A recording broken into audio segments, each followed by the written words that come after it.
Saudações aos nossos amigos do planeta Chão, a Terra. A nossa presença e a nossa intenção tornam-se cada vez mais claras para o número crescente de pessoas sem preconceito. Milhares de habitantes da Terra esperam com impaciência a nossa aparição visível. Vocês grandes razões de acreditar que somos capazes de realizar aquilo que vocês chamam de milagre. Desejamos que seja compreendido com muita clareza que nós não temos nada em comum com charlatães que teriam que provar as realidades do existente. Cada acesso nosso é concedido segundo um plano bem determinado. Falo em nome de todos nós que estamos comprometidos nesta missão bastante ingrata de dar assistência aos habitantes assediados do planeta Chão. Seria um imenso alívio se nós, sob formas etéricas, formas que nos é possível utilizar, pudéssemos aterrissar simultaneamente em todas as partes do globo terrestre, pondo fim à absurda discórdia e aos ódios irreconciliáveis que anulam o esforço comum para a paz. As instruções que recebemos e os nossos princípios nos impedem, entretanto, de agir assim. Uma resolução prévia, tomada pelos próprios habitantes da Terra, deve preceder a nossa entrada maciça em cena. Peçam e receberão. Só então os nossos poderes superiores ultrapassam em muito os que vocês têm atualmente, poderão ser utilizados. Sim, peço de fato na bomba H e em outros explosivos terrivelmente perigosos. Uma coisa é fabricar e fazer explodir tais incêndios infernais. Mas onde está o mortal que resolveu o problema de evitar tais explosões ou de reduzir o seu efeito a nada? Tal pessoa não existe no planeta Chão. Como ousam, então, vocês liberar uma força de tal amplitude sem ter a menor ideia de como controlá-la?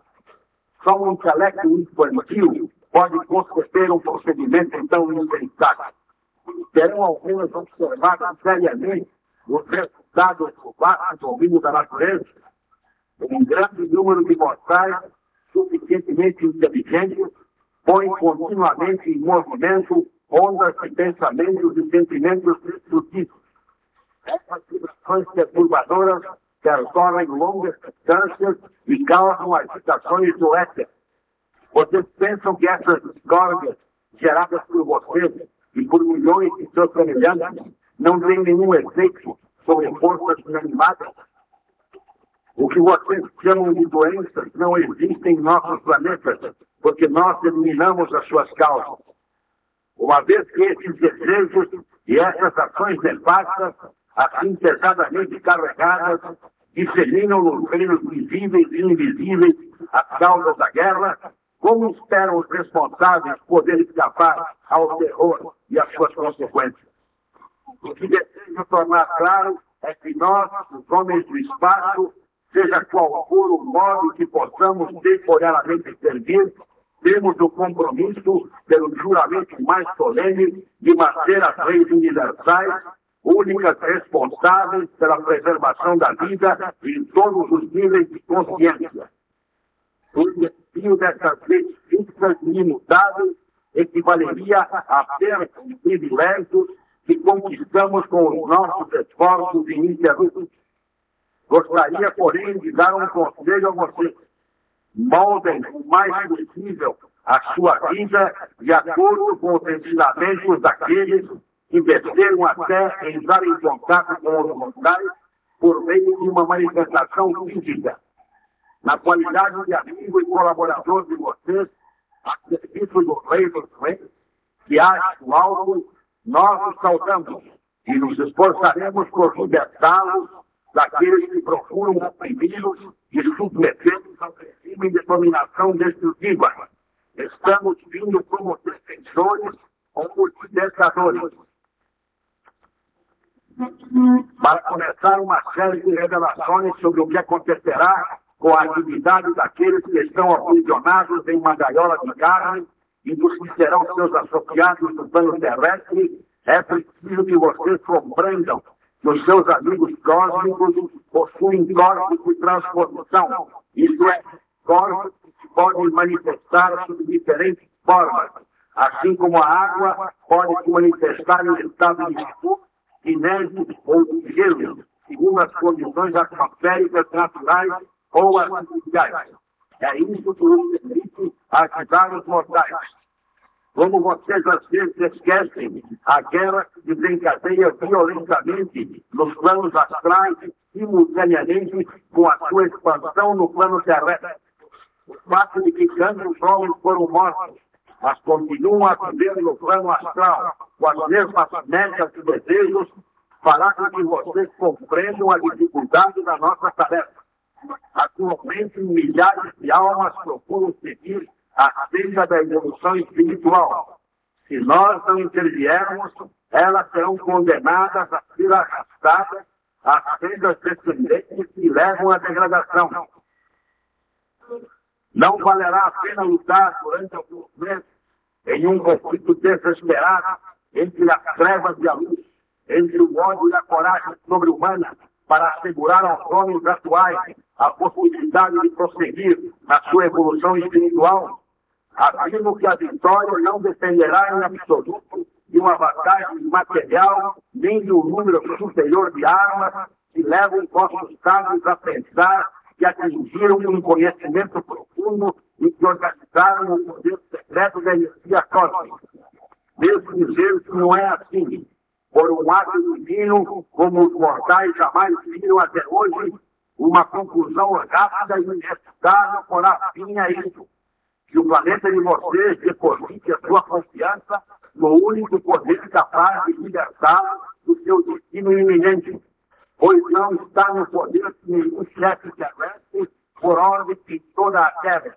O consentimento imposto pelo medo ou pela força nada vale diante da lógica fria e da lealdade profunda em relação às concepções superiores.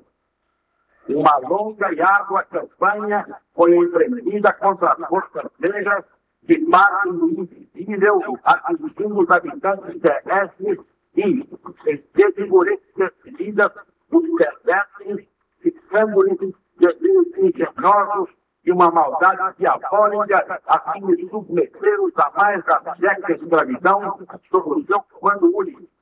Como consequência benéfica dessa campanha ininterrupta no plano astral, dirigida contra as forças negras e as ordens pervertidas dos mortais, tornou-se possível agora transferir essa batalha para o plano físico visível, onde os humanos podem mais eficientemente defender-se e onde os resultados são mais tangíveis. Isso não poderá ocorrer sem desconforto físico e sem sofrimento, mas a vitória será obtida. Os mortais devem passar por suas provas. Que não importa o sofrimento de um bom número de vocês durante essa fase final da transformação do mundo, já que todos permanecerem justos e firmes em qualquer campo em que se encontrem, compreenderão depois que prestaram um inestimável serviço ao mestre e às suas legiões conquistadoras vindas do espaço. Eles terão assim permitido a essas legiões atravessarem e penetrarem os lugares do envoltório etérico da Terra para trazer o triunfo e a força às potências amigas do planeta Chá. Operar-se-á então uma rápida mudança na superfície da Terra entre seus habitantes. A cada hora, as próprias potências do mal desvendarão os seus desígnios e essas revelações levarão os humanos a uma decisão rápida, a de derrubar as falsas leis, substituindo-as por verdadeiras concepções de ação construtiva. Assim, a nossa presença e os nossos desígnios não têm outro fim, senão o de vir em auxílio de vocês, pois os seus guardiães invisíveis estão muito preocupados com o estado no planeta Chá. Nós somos 10 milhões de homens de espaço, fartamente equipados com forças de natureza etérica, a fim de se oporem às intenções das forças destrutivas, tornando inofensivos os seus meios. Sabemos quais as regiões da Terra que estão fadadas à destruição e logo que apareçam perigos, enviaremos a esses lugares vários milhares de discos voadores. Para dar-nos uma ideia de como vocês estão protegidos, poderia citar inúmeros fatos onde sabotagens premeditadas foram impedidas graças à vigilância dos nossos homens. E ainda não se produziu a desintegração atômica em cadeia, não é porque os seus átomos saibam utilizar os átomos, é porque nós temos tido um cuidado especial de purificar a atmosfera por meio de bolas de compostos químicos depois de cada explosão atômica. Os nossos meios de comunicação telepática e de observação visual, que englobam cada pessoa em cada lugar da Terra, estão ainda além da compreensão atual de vocês. As promessas tantas vezes repetidas de que aqueles que depositarem a sua confiança em Deus serão protegidos são perfeitamente exatas. O nosso aparecimento sob uma forma física ou materialização de nossas naves aéreas depende das instruções que recebemos de bases que estão muito acima da estratosfera de vocês. Essas instruções são determinadas em grande parte pelos acontecimentos e pelas criações humanas. Outros fatores desempenham também um papel, como a influência planetária magnética, as condições astrais, as vibrações especiais provenientes das forças concentradas no interior do globo, ou das regiões onde os humanos despertam diante do perigo e fazem tentativas desesperadas para desequilibrar. Essas últimas considerações são talvez o elemento mais poderoso que leva as nossas forças para ele. Mas vocês próprios, os humanos, devem tentar conquistar a sua liberdade antes que possamos vir em seu auxílio. Nós estamos vindo como libertadores ou defensores e esperamos instruções para uma missão mais agradável. Poderemos, então, misturar-nos livremente com vocês, iniciando tantas delícias e um bom número de privilégios que possuímos. Querem vocês, por sua própria colaboração, apressar esse dia feliz? Esperamos que sim. Vocês querem acreditar firmemente em nossa existência, assim como em nosso desejo impessoal e desinteressado de servi-los?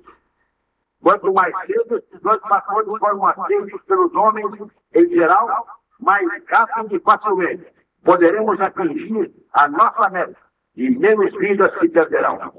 Estão nos apressando para salvar todas as almas que quiserem adaptar-se às transformações gloriosas exigidas pela nova era. Alguns de vocês serão retirados do seu planeta a fim de ajudar por algum tempo nos planos invisíveis, como milhares fazem atualmente. Honra aqueles que, por intuição divinamente inspirada, podem captar a verdadeira significação da nossa missão. Qualquer esforço de nossa parte para adquirir, seja o que for, os valores do seu planeta chão, seria imperdoavelmente impio, tendo em vista que uma grande parte dos habitantes do seu planeta está em lamentável situação de penúria e subnutrição. Temos a intenção de ampliar os seus recursos e não de diminuí-los. O contraste que há entre as condições harmoniosas dos nossos próprios planetas e a desordem caótica que existe em toda parte, onde vemos a vida tal como ela é vivida no planeta chão, é extremamente doloroso de observar. Devo dizer que a incapacidade de todos, salvo a de um punhado de homens, de poder captar pelo menos uma visão efêmera da mensagem espiritual do Mestre, que eu seria libertado de toda a servidão material, representa uma cegueira que encheu nossos corações de angústia quanto à possibilidade de salvar a Terra da destruição total. Nós nos vigiamos nos nossos postos de observação no espaço, perdemos toda a esperança de ver o planeta Chão, a Terra, escapar à sua morte. No que nos diz respeito, tínhamos resolvido esquecer a terra de vocês. Mas para o seu Salvador, a coisa era diferente. Ele fez a promessa sagrada de voltaria. Por isso, esse mundo tenebroso será por ele iluminado, apesar de todos os esforços das forças do mal para impedir esse acontecimento. Temos confiança de que essa promessa será cumprida e nós nos submetemos inteiramente à direção suprema do Salvador invisível de vocês. Ele não virá encarar. E essa assistência chega invisívelmente por meio de astronaves, cuja equipagem é constituída de seres poderosos, mostrando a sua autoridade pelo uso de forças desconhecidas dos mortais, quer que o auxílio venha por meios misteriosos e invisíveis, é certo, todavia, que os homens e as mulheres que cumprem as missões para as quais nasceram sobre a terra receberão tudo o que for necessário para garantir o seu sucesso e para desempenhar o papel que lhes é destinado. Ninguém é capaz de avaliar o seu justo valor a paciência e a maravilhosa indulgência com as quais Deus suporta a fragilidade dos humanos. Ninguém é capaz de medir seu desapontamento quando eles recusam aceitar o seu perdão e a sua misericórdia. Tudo o que se passa, sendo de natureza destrutiva, é o resultado da livre escolha do homem de ligar-se à senda da retrogradação, que leva ao esquecimento. Esses retrógrados não podem existir no novo mundo que se cria atualmente. Nos próximos anos haverá milagres que levarão vocês a uma revisão das suas concepções sobre a natureza e a sua metamorfose. É inevitável uma era de purificação antes de que possa instaurar o sistema mais perfeito. Há meios para tornar menos dolorosa uma tal purificação e a eliminação desses resíduos inquietantes. Embora em diferentes partes do globo, só uma completa varredura para desaparecer qualquer vestígio das antigas abominações e seus resíduos. Há, no entanto, inúmeros casos em que esforços determinados são levados a efeito por indivíduos, grupos ou movimentos para uma reforma digna da nova era. Esforços que impedirão medidas tão radicais. Nós atravessamos os países de ponta a ponta e encontramos uma multidão de pessoas íntegras, generosas e de espírito aberto. Tomamos nota de cada uma delas. Nós as observamos em casa, nos negócios, no trabalho, nas distrações, na riqueza e na desdita, em tempo feliz e por ocasião de desgraça. Em todas as ocasiões, elas ficaram calmas, cheias de recursos, dando coragem e força aos medrosos e aos fracos. Agradecemos a Deus por elas existirem. Há homens que os consideram como destruidores. Reflitam, pois, por alguns instantes e pensem em tudo o que os torna ansiosos, apavorados, infelizes e preocupados. O tempo, as marés do oceano, o ar que vocês respiram, o alimento que absorvem, a própria terra sobre a qual vocês andam, afetaram as relações humanas, os negócios, os governos, o comércio, a sociedade em geral, pois o seu magnetismo está carregado de nocividade. Todas essas coisas serão renovadas. No momento, nenhum esforço deve ser feito para se comunicarem conosco, salvo depois de um pedido especial nosso. Nós mesmos escolheremos a ocasião, o lugar e a pessoa com a qual desejaremos manter contato. No entanto, seria uma grande ajuda se vocês quisessem manter, em relação a nós, sentimentos amistosos e de confiança e pensamentos de boas-vindas. As nossas forças encontrariam, assim, uma atmosfera bem adaptada ao seu trabalho, pois elas têm necessidade desses campos de luz para aterrissar e repousar por alguns instantes, a fim de poderem adaptar-se às condições e às vibrações que encontrarão ao cumprirem a sua missão. Conhecemos cada um de vocês e sabemos da simpatia daqueles que testemunham a nossa missão. E queríamos que vocês soubessem a ajuda que isso representa para nós, ter avenidas luminosas que nos permitirão atingir as regiões mais sombrias onde se deve realizar tanto trabalho. Estamos profundamente reconhecidos a vocês por sua compreensão e por sua benevolência. Assinado, Ascar, comandante da Frota dos Homens do Espaço.